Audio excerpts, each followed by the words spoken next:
Hi, and welcome to the X22 Report Spotlight. My name is Dave, and we have a returning guest, James Wesley Rawles.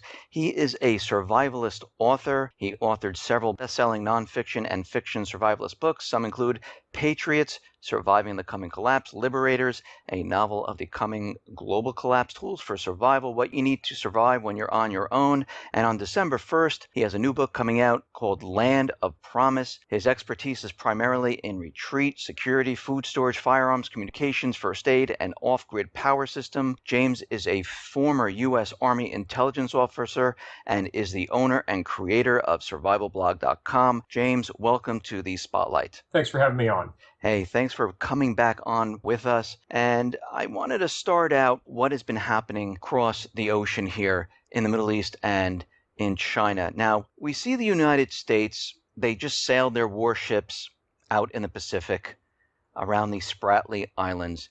And we see things are really heating up in the Middle East. And we see Russia now is in Syria fighting the Islamic State. And I just wanted to kind of bring this together and try to understand what is happening at this point and why is all this happening right now? Well, I think the thing to keep in mind is that what's going on in East Asia and what's going on in Southwest Asia is really evidence of a titanic power struggle that's going on. It's a struggle between nation states. It's a struggle between currencies. We have the U.S. dollar has been the world's reserve currency since end of World War II, and they desperately want to retain that status as the world's reserve currency. But we have a government that has a debt level around 110% of GDP, and it's just a matter of time before the U.S. dollar falls into disfavor and is supplanted by a different world reserve currency. I'm not sure what it will be. It's possible it could be the Chinese yuan, or it could be the euro, could be any number of different currencies, or it could be a completely new currency. But definitely the handwriting is on the wall. And if you look at American foreign policy since the 1950s, a lot of it has revolved around the ready supply of cheap oil to keep the big machine moving.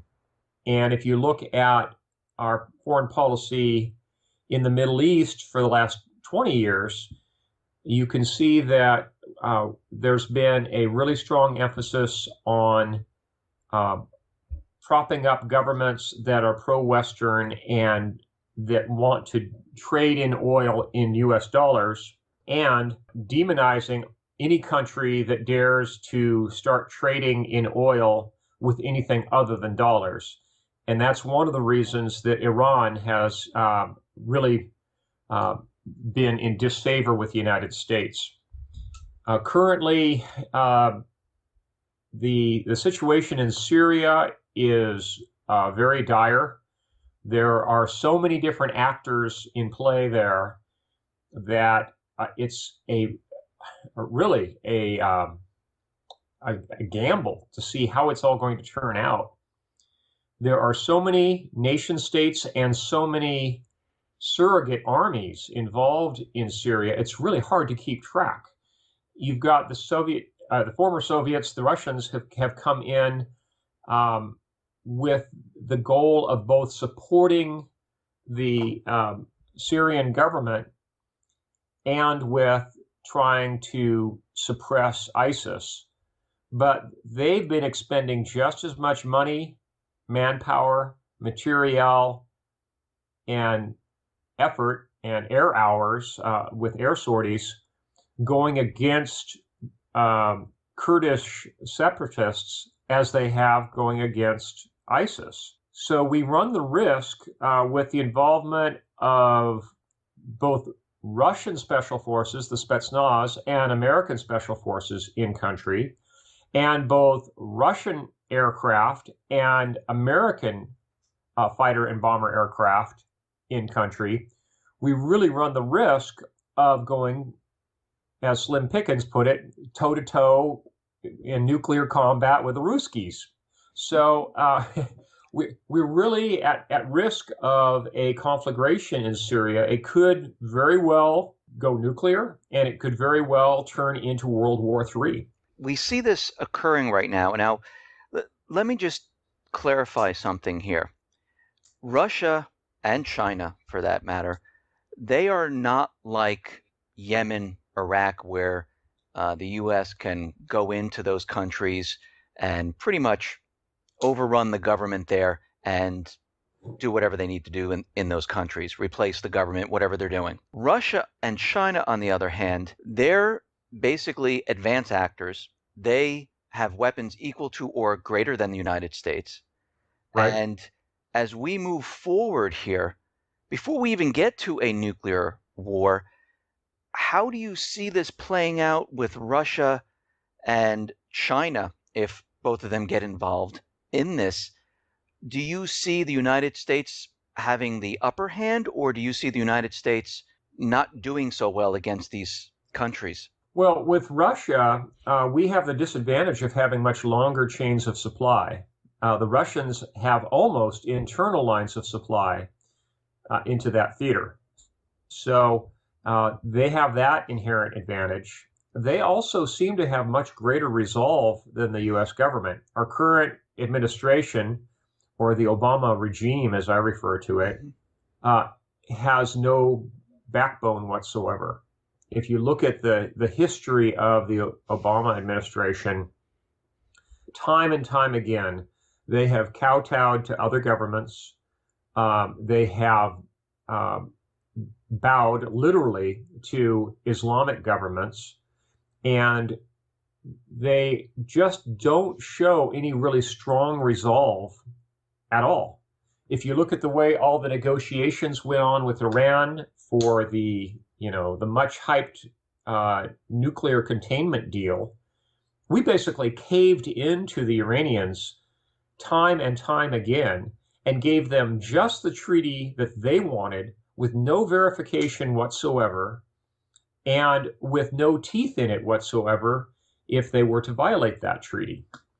So I think that, if anything, the United States is at a disadvantage in Syria and throughout the whole Middle East, and throughout all of Southwest Asia, really. And as time goes on, we will probably see the United States either hand off its responsibilities to surrogates or suffer some really humiliating defeats simply because of manpower disparities. And, we may very well see American aviators paraded through the streets. And depending on who captures them, if they're captured by ISIS, we may see them decapitated. And if we see them captured by the Syrian government, we may see them put on show trials. And if we see them captured by the Russians, we may see them handed back to the United States quite ignominiously. So essentially, it's a lose-lose situation in Syria. How is this war? I mean, everyone's talking about war. You see it, on other alternative media. You see it even in the corporate media. And people have been talking about World War III. But the question is, and I just want everyone to be clear and understand how this war is going to be completely different than World War I and World War II. I mean, those two wars, nothing really happened here in the United States. Right. We very well could see terrorist attacks or weapons of mass destruction of various sorts used right on American soil. And unlike World War II, which lasted, well, if you include the Spanish Civil War, which really was the precursor to World War II, which lasted over 10 years, we could see World War III last less than a year, maybe only 8 or 10 months before it reached a conclusion where the disparity of force became so obvious, where the amount of territory controlled became so great, and where the attrition of American military aircraft was so great, and the expenditure of cruise missiles was so great that we would be forced to reach terms with the Russians within 8 or 10 months. Do you think before we're reaching terms, do you think we would see forces on U.S. soil from No, Russia or China? no, but I think we could very well see weapons of mass destruction used against the American citizenry. The United States is a particularly difficult landmass to invade, partly because we have one of the most heavily armed citizenries on the planet. I think only Yemen has more firearms per capita than the United States, and even those guns aren't counted. So it would be a fool's errand to try to physically invade the United States. But as recent history has shown, it's very easy to terrorize the American people. And all it would take is one biological weapon, one chemical weapon, one even subcritical mass nuclear weapon, just a dirty bomb, to throw America into an absolute panic. Do you think during this course, as it plays out, Russia would fire one of its ballistic missiles just to show that they can reach the United States and get through, the missile shield and hit a target here in the United States to send a message that, we can do this? That's actually problematic because our missile defense system really cannot distinguish between a intercontinental ballistic missile that's carrying a nuclear warhead versus one that's carrying a conventional warhead. And the response that we've planned for and trained with so diligently has always been a nuclear response. In fact, back, I guess, 8 or 10 years ago now, there was considerable talk of turning some Trident nuclear missiles into conventional warhead missiles. But that idea was scrapped because the military planners realized that if those were used against any nuclear power, they might misinterpret a launch of one of those missiles from a submarine as a nuclear launch, and then go ahead and initiate a nuclear response. So I think that the Russians are basically in the same situation. They wouldn't use an intercontinental missile against the United States. And in fact, I think that in the war in Syria, their basic game plan is to use as much firepower as they can politically get away with, which means everything short of nuclear weapons, in theater.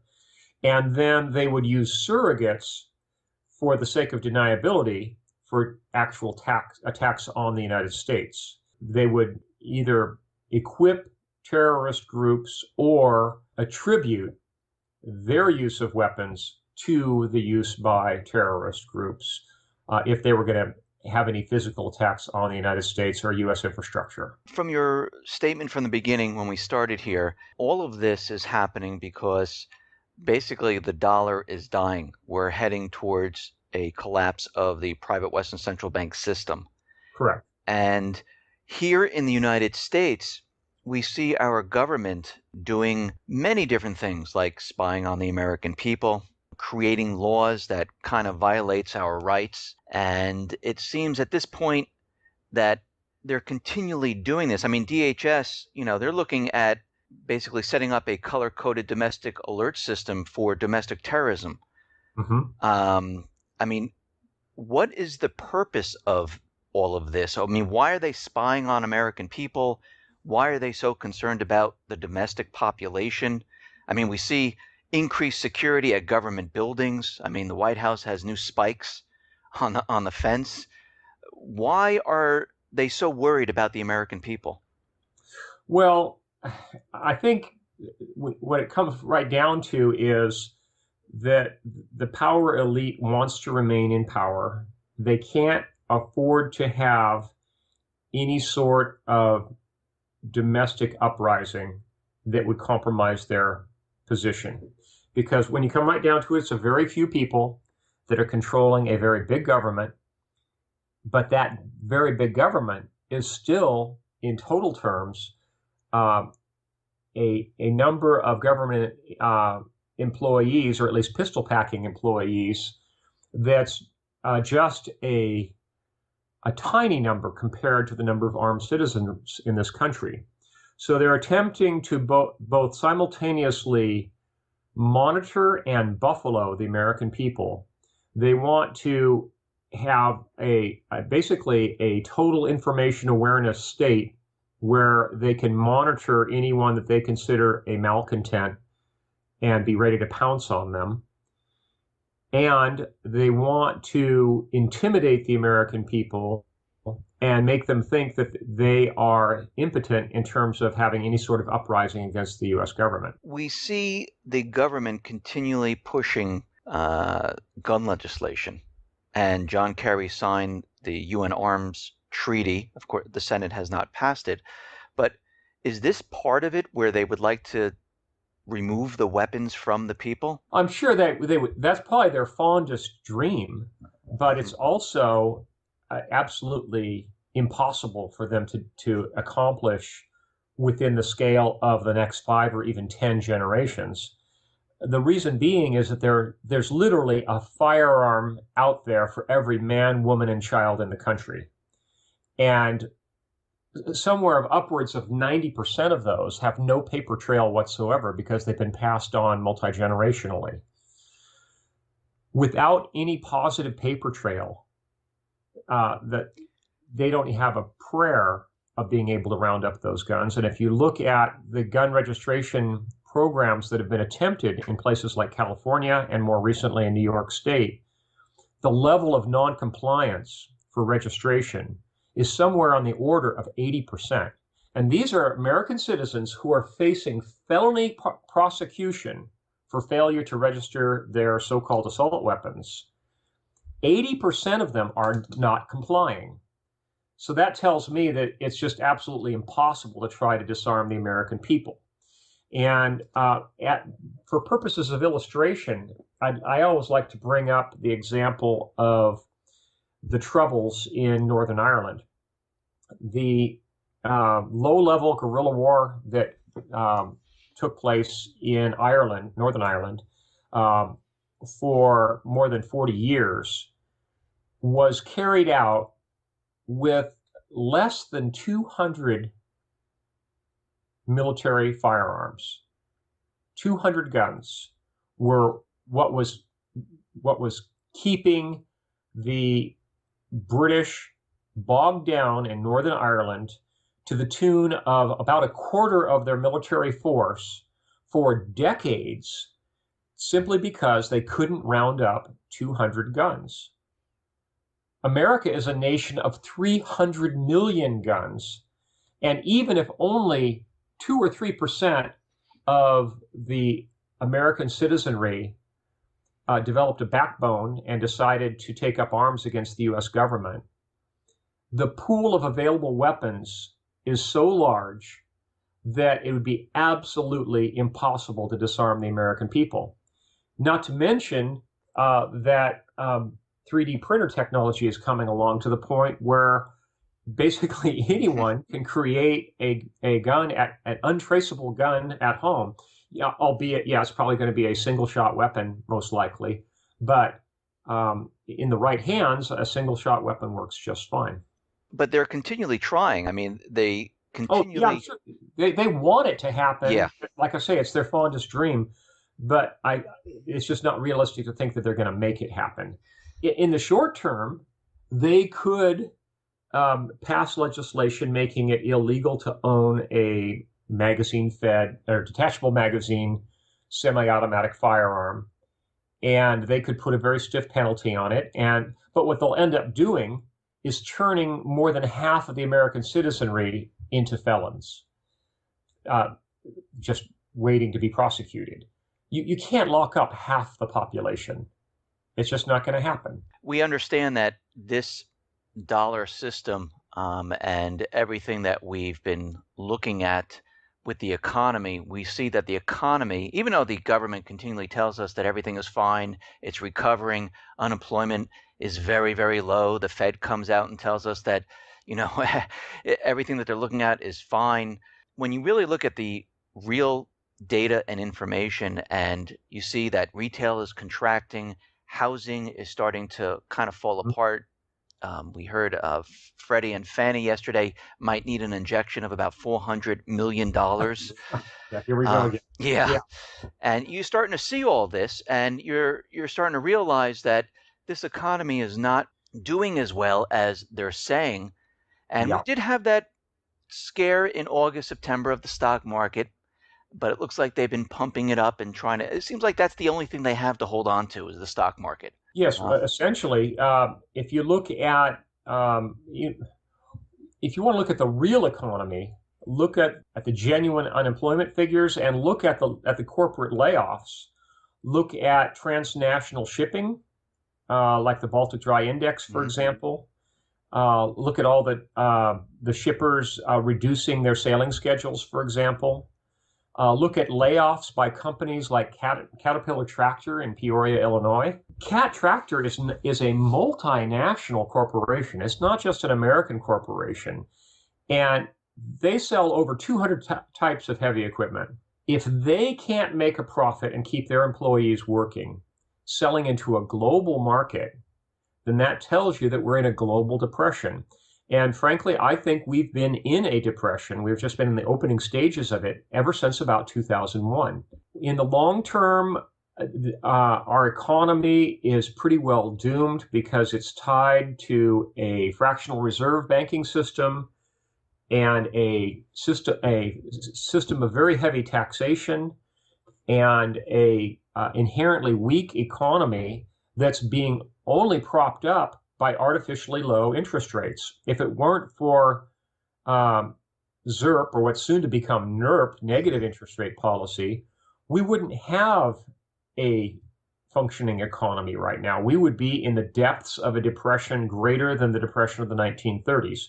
So while Obama has been in office, he's nearly doubled the national debt, and all of that money that's being pumped into the system artificially is essentially just keeping this dying horse from collapsing. So how bad do you think this is going to get? I mean, are we looking at a 2008 type of crisis, or is this going to be a lot worse? I think it's going to be a lot worse. I think it could very well be like the scenario I laid out in my first novel series, the Patriot series, where you see an economic collapse that goes hyperinflationary. Because at this point, the government has backed itself into a corner. They cannot lower interest rates anymore. And at this point, once their foreign creditors refuse to turn over American Treasury paper, keep renewing it, then their only solution will be to inflate their way out of the problem. Inflation, of course, is a hidden form of taxation. So essentially, what they're going to be doing by inflating the currency by 50% per year, say, and then more, is they're effectively going to be placing a 50% tax on the American people on their after-income savings. One of the great things about America is that even though we've had fairly high taxation, they've only taxed us once. You get taxed once on your income, and then that's it. You can keep it, and it's yours to keep. But through inflation, if they institute high inflation through massive overspending, then effectively you're getting taxed twice. You're getting taxed a second time in the form of a hidden tax, which is the inflation of the currency, which means the buying power of your currency will be cut by half, and then by half again, and then by half again. And the beneficiary will be the government. It'll essentially be like what happened in Mugabe's Zimbabwe, where hyperinflation taxed away the net value of everyone's savings, both what they had in the banks and their mattress money. It was essentially taxed away to zero. By the time all was said and done, the largest bill they printed was a $100 trillion bill, And those were only in circulation for a couple of months before even they became worthless. So we could very well see a comparable situation in the United States where the government attempts to tax its way out of the problem through a hidden form of taxation, hyperinflation. Overstock Chairman Jonathan Johnson, he came out and he says that his company is preparing. I mean, they have something like $10 million worth of gold coins. They're putting away food and supplies. Right. And this is huge because this is telling the world right now, especially everyone in this country, that something is wrong here. And he's telling, and from this message, we're hearing that you should prepare. I mean, why should people prepare right now for what is coming? That we understand that there's a collapse looming right on the horizon, but why is it so important to prepare? Well, you really can't count on the government to bail you out in any sort of disaster. And in the event of an economic collapse, the only beneficiary will be the government itself. They are going to do everything they can to perpetuate their own system as long as they can on the backs of the American people. So it stands to reason that we need to insulate ourselves from the effects of inflation. That means getting out of dollars themselves and any dollar-denominated assets and shifting a good portion of our net worth into tangibles. And by that, I mean productive farmland, firearms, common caliber ammunition, precious metals, perhaps a few colored gemstones. But get your money out of dollars and into tangibles, because anything that's in dollars is either going to be taxed away or inflated away to the point where there's nothing left. You need to prepare, and you need to physically stock up on storage food, because we very well might see a depression that could last, a full-scale depression. Like I say, we've been in the opening stages of it for 15 years, but now we're going to see the real depth of it. The real depth of it could last another 15 years. So that means extensive food storage and developing the capability to be self-sufficient as much as possible through large-scale gardening and through the production of livestock on your own property. That's where real survival comes in. And you really need to be prepared to do that, because if the economy totally falls apart, there will be no source of resupply, and the starvation rate will exceed that of the Great Depression. So if I'm a person living in a city, maybe not New York, but a small city, and I'm living in an apartment, I mean, what are my chances surviving in the city, in the apartment? Will I be able to go to the food store and get food and supplies? Probably not. Yeah, if things get really bad, we'll probably see an economic crisis that causes a run on ATMs, followed by a run on grocery stores, and then basically any other decent tangible that's on the shelf, people will clean out. All the hardware stores will get cleaned out, for example. For your average apartment dweller, there's not a lot you can do except pray hard and stock up to the extent that you can fit in your apartment in the storage food. And hopefully you're in an area where you have an open source of water that you can transport easily, because if there's a full-scale collapse, we really could see a power grid collapse, and with that, all of the civic water supplies would fail as well. So in a worst-case scenario, an apartment dweller probably isn't going to make it. Statistically, your chances of survival will probably be less than 5%. And your only real hope would be if you had country cousins and you can bug out of the big city as quickly as possible to a well-prepared rural retreat that's already stocked, because you may only have one trip out of Dodge. You may just have one trip. You won't have a chance to go back and get anything else.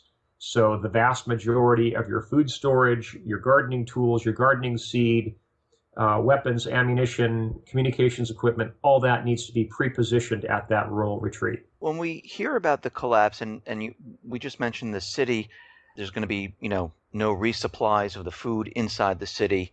And a lot of people talk about, people rioting, people getting, of course, very upset that there's no food. Do you see a mass migration at that point of people trying to leave the cities? I mean, there's Yes. thousands upon thousands of people, and of course, the East Coast, the West Coast. I mean, there's a lot of people. Right. Do you Well, I think see? what we're seeing right now in Eastern Europe with the flow of Islamic so-called refugees, it's actually an invasion of Western Europe, is just kind of a foretaste of what we would see in the event of an economic collapse in this country. We'll see a huge number of people who are forced out of the big cities and who are going to disperse themselves into the suburbs and eventually into the countryside. And in fact, eventually all the way to wilderness areas. Some of them will get that far. But it is very likely that what we'll see is what I refer to as the Golden Horde, which is going to be a mixed group of both refugees, legitimate refugees, and looters pouring out of the big city. The problem will be most of them will be armed, and it will be very hard to distinguish between those people who are legitimate refugees and those who have actually just come out of the big cities to go looting. They'll be like Vikings. They'll be on a Viking mission. So where will the government be at this point when all this is going down?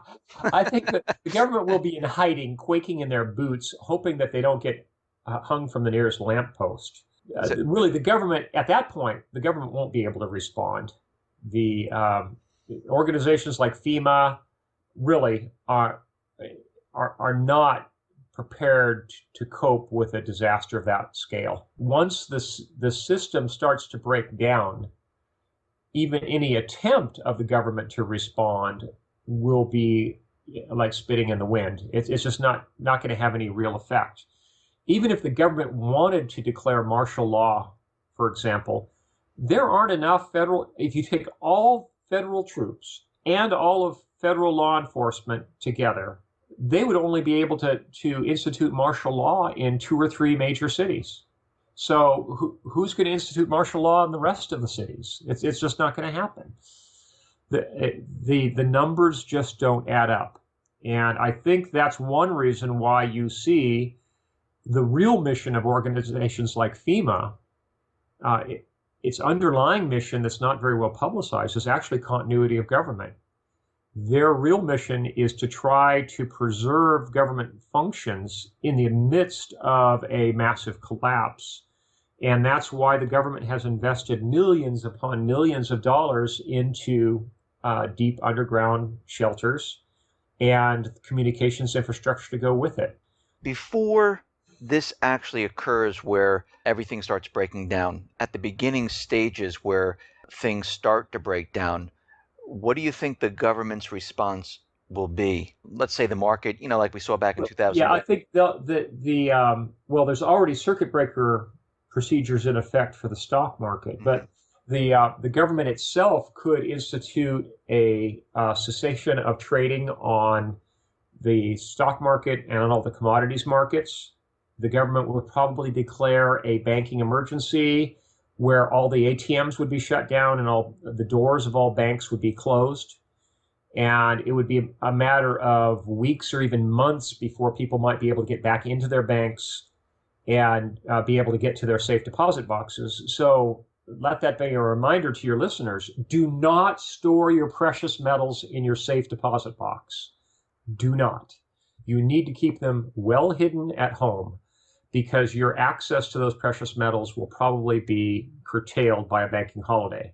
So a lot of people thought that, the economy was not going to make it through this fall. I mean, we saw what happened in August with the stock market, September, and a lot of people were saying, oh, most likely in October, maybe November. What is your time frame when you think things really are going to start falling apart? It's really difficult to predict, and I never underestimate the ability of the U.S. government, which is essentially a banker's government, to kick the can down the road just a mile or two further. They may try to keep propping up the economy through ZERP and NERP beyond the next presidential election, November of 2016. because they may want to see God forbid, a Hitler administration. They may want to see that get beyond that election cycle before they allow things to fall apart. And there are a lot of secret transnational agreements between nation states and between bankers. When they announced that quantitative easing was ending in the United States, I just laughed. There's no way they can stop quantitative easing. What they've done is they've replaced it with a hidden form of quantitative easing by means of international transfers of credit swaps, for example, and some really large derivatives manipulations. They still have just as much quantitative easing going on right now, even though officially QE2 is ended. There is no way that they can keep the economy rolling along without the creation of massive quantities of make-believe dollars. And I think they will continue to do that as long as possible, because let's face it, the politicians that we have in office are not statesmen who are thinking about the next generation. They are truly politicians who are only concerned with the next election. For my last question, I wanted to ask you this. I mean, Obama is continually out there and he's giving speeches, and he mentioned this many, many times where people were asking him about a third term. We hear a lot about that, and he says it's completely unconstitutional. But yes, it's very odd to me that they keep bringing that up. I mean, we know that he can't run for a third term, but is there a way for him to stay as president? Well, yeah, I guess he could stay as president pro tempore or whatever if they have to suspend the election. Say, for example, they orchestrate a collapse before the November 2016 election. If there's an absolute economic collapse and there's chaos in a lot of major American cities, they could suspend the election and keep the Obama regime in office for quite a long period of time. There's no precedent for that, but nor is there any constitutional procedure for that. But again, never underestimate the ability of the government to keep things moving along in their best interest. I think we could see, indeed, not necessarily a third term of office for Obama because it's not constitutionally allowed. But under martial law, who's to say what could happen? True. James Wesley Rawles, thank you very much for being on the X22 Report Spotlight. Thank you. Thank you.